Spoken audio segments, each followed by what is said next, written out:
Bé, què són els equinoderms?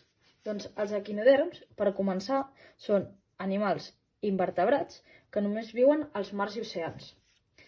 Tenen un esquelet extern format per un material dur, que és la calcita.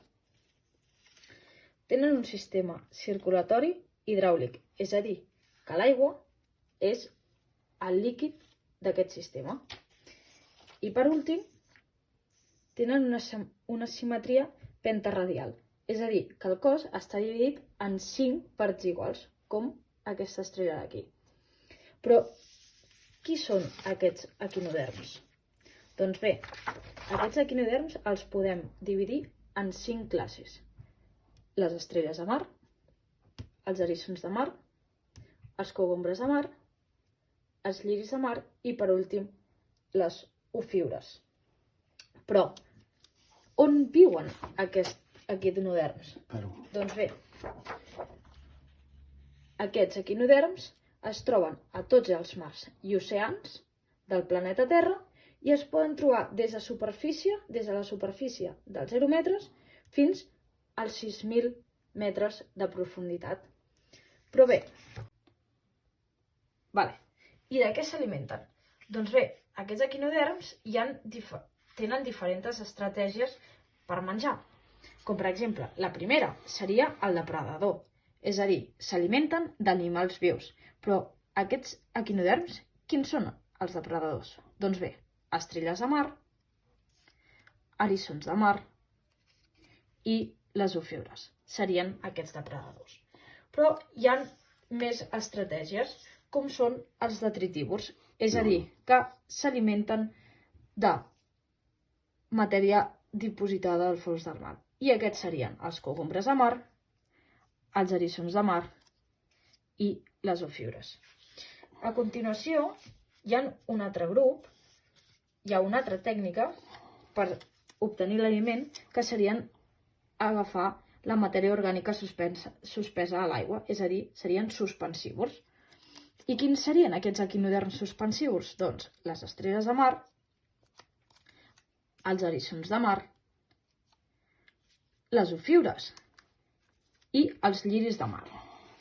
També tindríem un altre tipus d'estratègia que serien els herbívors, és a dir, s'alimenten d'organismes vegetals. I aquí tindríem els eriçons de mar. I per últim, tenim els carronyaires que s'alimenten d'animals morts. I aquests ho fan les estrelles de mar i les ofiures. Aleshores, tenint i sabent com s'alimenten, anem a veure i anem a descobrir com es reprodueixen. Bé, doncs tenen dos tipus de reproducció.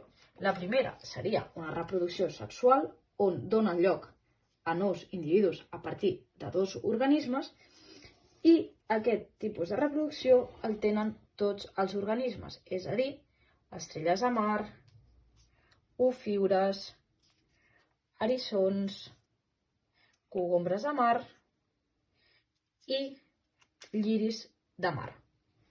Però, en canvi, la reproducció asexual, la finalitat és regenerar la part perduda del seu cos. Però, a diferència de la reproducció sexual, els organismes que només són capaços de fer-la són les estrelles de mar, les ofiures, els eriçons de mar i els cogombres de mar. És a dir, els lliris de mar no fan reproducció asexual. Aleshores, què fan en el medi aquests equinoderms? Doncs bé, són animals que estan a la base de les xarxes tròfiques, és a dir, que poden menjar-se herba com també són aliment disponible per altres animals.